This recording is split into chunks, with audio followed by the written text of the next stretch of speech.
the January 6th pipe bomber. So this has gotten a fair amount of coverage, but not as much because it happened right before J6. It actually happened on J5th. I think this is when the bombs were planted. And there was a very explosive, pardon the pun, report in The Blaze recently on this case, which does not seem to have held up. And so the question to you guys is whether The Blaze is about to be hit with a massive defamation lawsuit. Here are the facts as we know them. The pipe bombs, okay, the FBI said an unknown subject placed pipe bombs under a park bench at the DNC and the Capitol Hill Club near the RNC building between 7:54 and 8:16 p.m. the night before January 6th, so January 5th. Discovery of the devices between 12:40 and 1:05 p.m. respectively the next day on J6th drew already depleted police resources away from the Capitol. The FBI released the first photo of the pipe bomber on January 7th. So they do have a picture of this person on surveillance cam, offering a $5,000 reward. It later upped the reward to $500,000. The description of the person is 5'7" with a face mask, gray hooded sweatshirt, dark pants, gloves, distinctive black and light gray Nike Air Max Speed Turf shoes. The pipe bomber sits on the DNC bench first, then walks away for several minutes, then walks back and plants the bomb, does another several loops near the RNC, and is believed to have then planted the bombs there. Here we're showing for the listening audience screen grabs of the same person with what we now know are bombs in a bag. Very clear visuals from a Ring camera in the alley near the RNC can be seen. Now, The Blaze just like 2 weeks ago, right around there, with this big report, it was November 8th, by Steve Baker and Joseph Hanneman. A forensic analysis of a female former U.S. Capitol Police officer's gait, G-A-I-T, meaning the way one walks, is a 94 to 98% match to the unique stride of the long-sought J6 pipe bomb suspect, according to a Blaze News investigation confirmed, they say, by several intelligence sources. A source close to a congressional investigation of J6 additionally told Blaze News evidence has emerged recently that pointed toward law enforcement possibly being involved in the planning of the pipe bombs. A software algorithm that analyzes walking parameters, including flexion, hip extension, speed, step length, cadence, and variance, rated, and I'm going to skip her name since we now have serious reason to believe she did not do it, of Alexandria, Virginia, a 94% match to the bomb suspect shown on video from January 5th, 2021. Now, they name her. They go through that how she broke her leg once, and that's why they think her gait is off, as they believe is true of the J6 pipe bomber. And yet, what we know now is that CBS News reporting, she has an alibi, guys, that this woman they named has an alibi showing herself on video with her puppies during exactly the time of the pipe bombs being planted. And the Blaze has not taken down its article, remains online, but they've added the following updates. One, they point out that an attorney for the woman told the Washington Post that she categorically denies that she planted the pipe bombs. Two, they point out the CBS News report from November 25th that the FBI has ruled out this person as having any involvement in the pipe bomb plot, citing 3 sources who were not identified. And 3, they say, according to CBS, the suspect was cleared after establishing an alibi. Blaze News repeatedly requested such evidence from the FBI. The FBI apparently did not provide that. So the Blaze is sort of, Glenn Beck went on the air. He would not name this person, saying, I don't know, he wasn't comfortable naming her, but the Blaze did name her. So this is like every reporter's worst nightmare, that you go out on a limb with something this incendiary, which is why most of us would not go out on the air with something this incendiary unless we had it, dead to rights.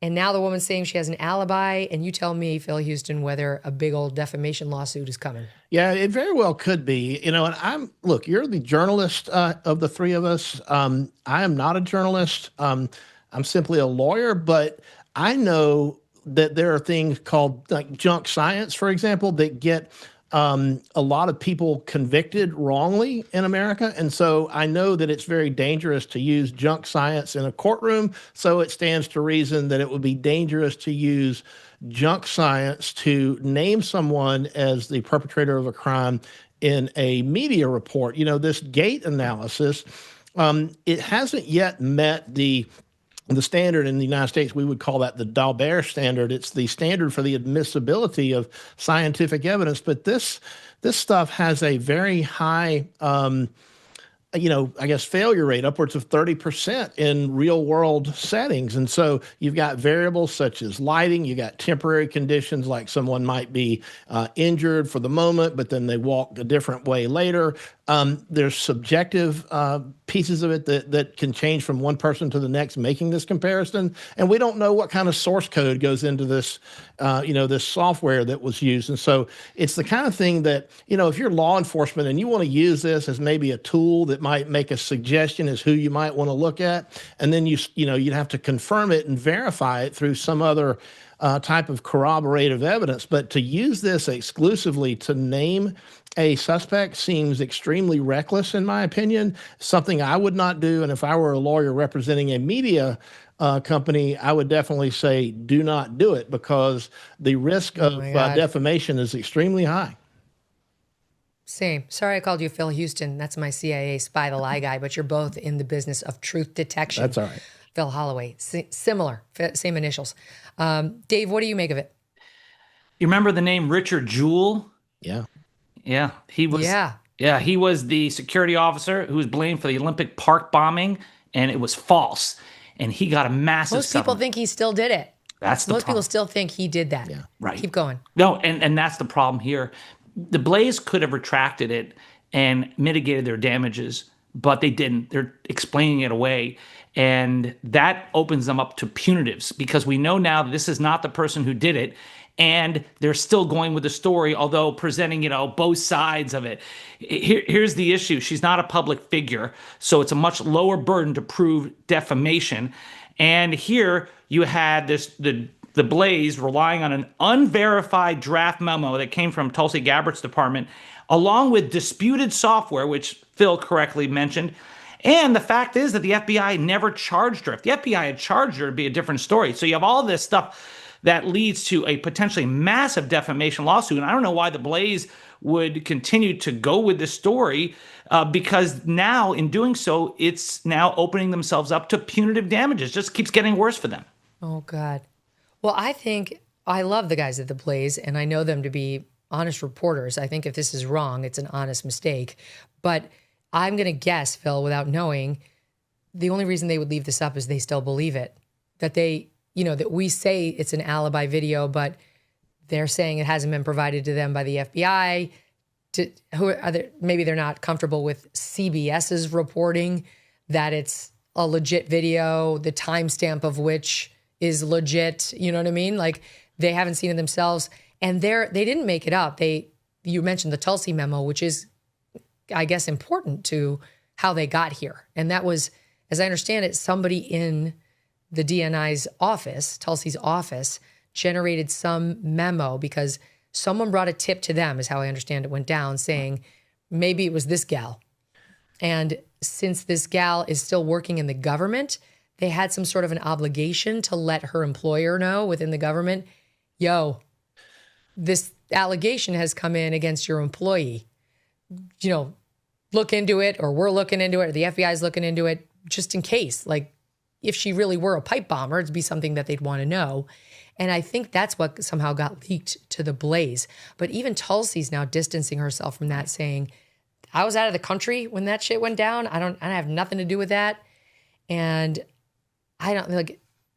this is very scary to me as a journalist, because to me, it feels like they took an unnecessary risk and they're about to get seriously burned. Well, yeah, look, if I'm wondering where the lawyers are in this, because the Blaze obviously has counsel, right? All media organizations have counsel that and this is their job, is to make sure that their clients don't get in trouble. And, I think that any lawyer would have to say, you need to take this down, issue a retraction, do something. As Dave mentioned, there's a duty to mitigate damages. And so I wonder if it's the thing where the client is saying, we're going to leave it up over the objections of our counsel, or maybe the counsel has not, said, take it down. I just don't understand why it's still Maybe up. they have something we don't know. There may be something exactly. that we don't know. We're not privy to these But I have to tell you, discussions. we saw the story because it was everywhere when they first hit it. And we contacted some of our sources in the government, and we were told, stay away. Like right away, we were told, don't touch it. And we did not touch it. And so I love the Blaze, and I hope they do the right thing. And I don't want to see them get sued, but they're going to if this was wrong. Ever read the label on a typical bag of chips? It's often a science experiment of seed oils, MSG, artificial dyes, and mystery ingredients. Masa is part of the growing movement to bring back real food. Masa chips contain just 3 ingredients: organic corn, sea salt, and 100% grass-fed beef tallow. Not only do these chips avoid the bad stuff, they also taste delicious too. Snacking on Masa chips is nothing like eating regular chips. With Masa, you feel satisfied, light, and energetic with no crash and no bloat. And if you love Masa, then you will love Vandy Crisps. Vandy, which is Masa's sister company, makes the most delicious 3-ingredient potato chips too. Ready to give Masa or Vandy a try? Use code MK for 25% off your first order at masachips.com or vandycrisps.com, or simply click the link in the video description or scan the QR code to claim this delicious offer. Don't feel like ordering online? Masa and Vandy are now available nationwide at your local Sprouts supermarket. Stop by and pick a couple of bags up before they're all gone. Thanks so much for watching. If you like what you just saw, hit the subscribe button for more clips and full episodes.